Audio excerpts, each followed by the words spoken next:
Ahora vamos a ver la prueba de la recta horizontal para ver si una función es 1 a 1.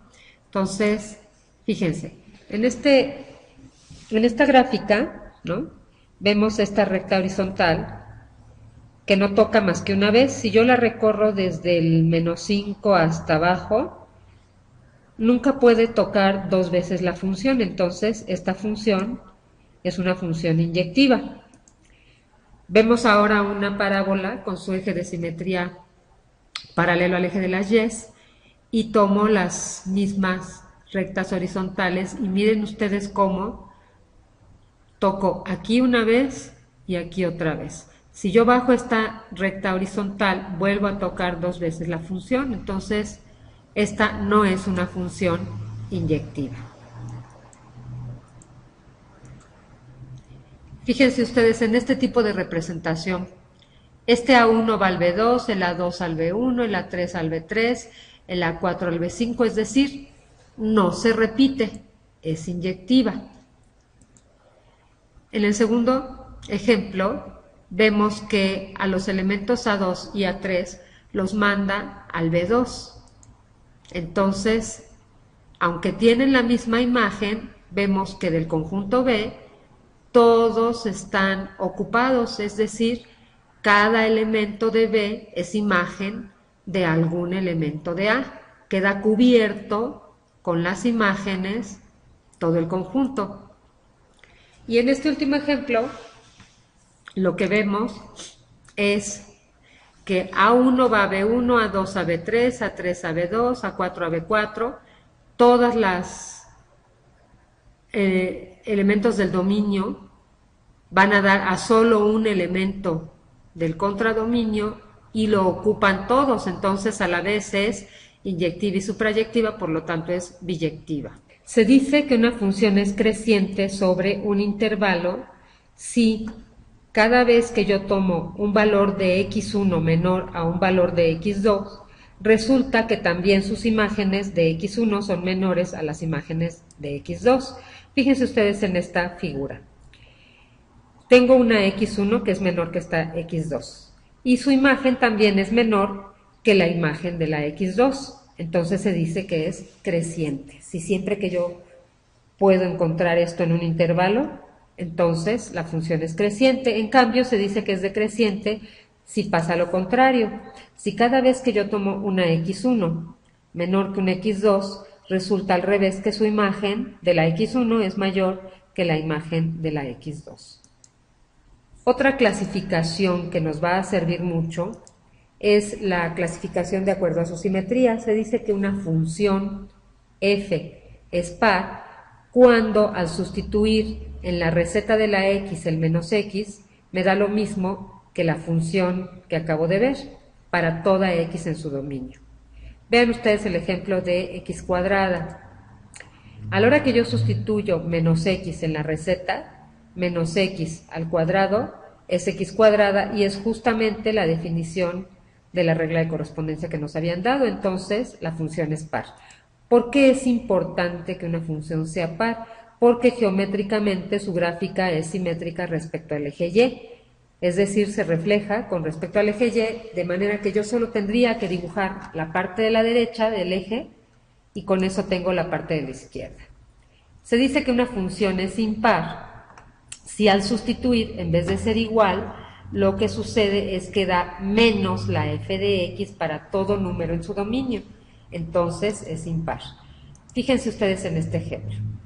La receta dice x cúbica. Entonces yo pongo menos x, sería menos x al cubo, pero queda menos x cúbica y esto es justamente menos esta función, menos f de x. Entonces f de menos x es igual a menos f de x y la función es impar. ¿Por qué es importante geométricamente? ¿Qué significa?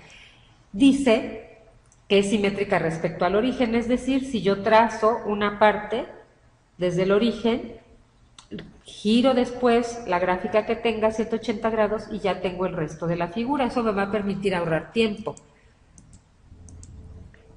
Las funciones se clasifican en algebraicas y trascendentes. Y dentro de las algebraicas pues están las que llamamos polinomios, las funciones racionales, las funciones irracionales, las exponenciales, las logarítmicas y las trigonométricas. Vamos a ver la función idéntica.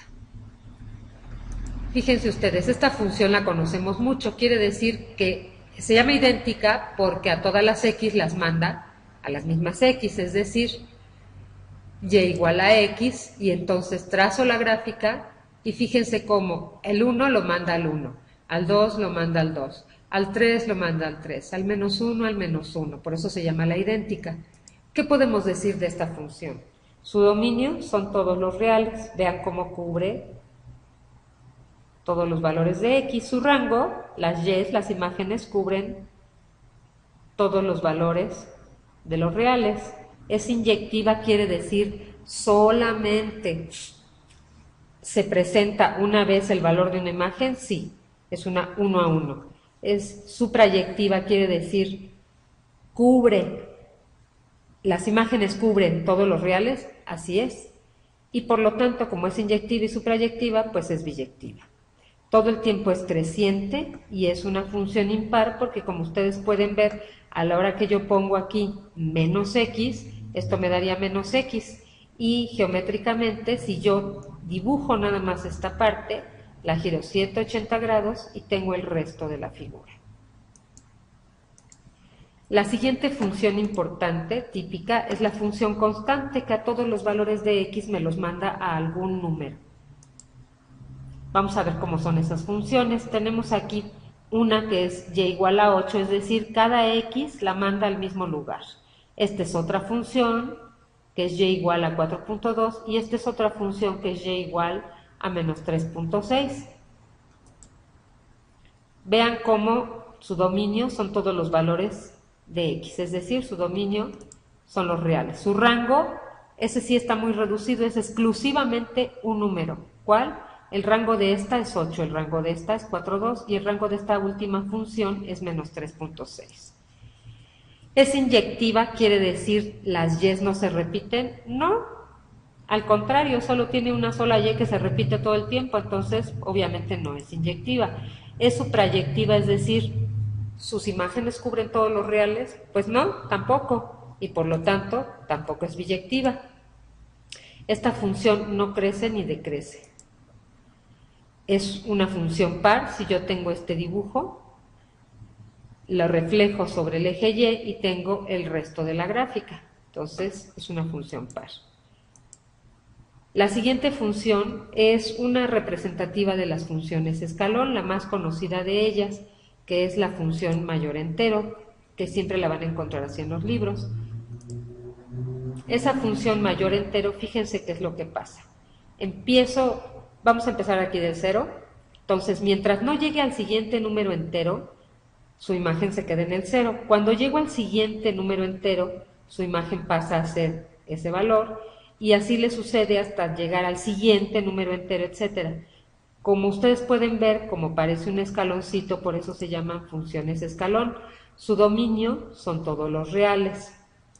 Su rango no, su rango son los puros enteros, miren, es 0, menos 1, menos 2, menos 3, menos 4, 0, 1, 2, 3, 4, es decir, son los enteros y la idea es que y sea menor o igual que x. ¿Es inyectiva? No, es decir, cubre las y de manera que las y no se repitan, no, las y se repiten en todo este pedacito, es la misma y, entonces no es inyectiva, no es una función 1 a 1. Es suprayectiva, quiere decir, ¿sus imágenes cubren todos los reales? No, y por lo tanto no es biyectiva. No se le puede clasificar como creciente y decreciente, y tampoco como par o impar, porque a la hora que yo quisiera girar esta 180 grados me quedaría al revés y ya no sería la función mayor entero. Ahora vamos a ver las funciones potencia, que son del tipo y igual a x a la n, donde n está en los enteros positivos. Las más importantes son, por ejemplo, x cuadrada, que es la parábola que todos conocemos, ¿no? Miren ustedes. ¿Qué podemos decir? Su dominio son todos los reales, cubre todos los x. Su rango Las imágenes van desde el 0 hasta infinito. ¿Es inyectiva? No, porque miren aquí cómo se repite el valor de la y. Se repite el valor de la y, entonces no es 1 a 1. ¿Es suprayectiva? No, porque no cubre todos los reales. Todos los del 0 hacia abajo no los está cubriendo, y con que falle una de estas dos, pues tampoco es biyectiva. Es decreciente de menos infinito a 0 y es creciente de 0 a infinito. Y es una función par. Si yo dibujo nada más esta parte y después la reflejo sobre el eje Y, puedo obtener el resto de la función. Vean ahora cuando n es impar, cómo resulta la función. Viene así, tiene una curva y sube. Su dominio nuevamente son todos los reales, pero en cambio aquí su rango va desde menos infinito hasta infinito, cubre todos los valores posibles de y. ¿Es inyectiva? Sí, es decir, la y no se repite nunca. ¿Suprayectiva? Sí, porque su rango cubre todos los valores de los números reales y por lo tanto es biyectiva. Es una función creciente todo el tiempo, vean, y es una función impar porque si yo tengo esta parte de la gráfica, la giro 180 grados y tengo el resto de la figura. Ahora vamos a ver las juntas dibujadas a todas estas. Fíjense ustedes en esta que está aquí. Esta es la primera, esta es x cuadrada, ¿no?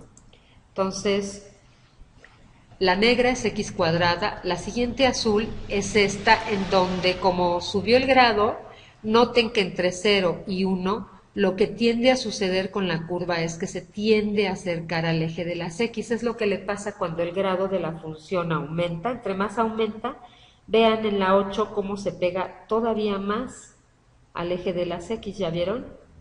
Miren ustedes. Entonces se tiende a pegar cada vez más. Lo mismo pasa con las impares. Aquí tenemos que la primera, la x cúbica, es esta, azulita como agua marina, ¿no? Y después la naranja, luego esta verde y al final está como cafecita, que ya se pega muchísimo al eje de las x entre 0 y 1. Vean cómo el punto de cruce es -1, -1 y 1, 1. Esto va a ser importante cuando ustedes quieran hacer áreas o sólidos de revolución. Si les dan dos curvas de estas, ustedes van a saber que cruzan en 0 y en 1 y que aquí hay una región atrapada entre las dos curvas. Por eso es importante saber dibujarlas. De otra manera les va a costar más trabajo y se van a tardar más. Las siguientes importantes son las funciones raíz, ¿no? Del tipo y igual a x a la 1 entre n como exponente, y vamos a empezar con la más conocida, que es la raíz cuadrada. Les recuerdo que de la raíz cuadrada solo puedo sacar raíces pares de números 0 o positivos. Fíjense ustedes cómo va. Empieza en el 0 y va aumentando, va aumentando, va aumentando y va a cubrir todos los números hacia el infinito. Entonces su dominio va de 0 a infinito. Sus imágenes también van de 0 a infinito, es decir, así va su rango. ¿Es inyectiva? Sí, porque las y no se repiten nunca. ¿Es suprayectiva? No, porque la parte de 0 a menos infinito no la estamos cubriendo. Y no es biyectiva. Es creciente todo el tiempo y es una función sin simetría.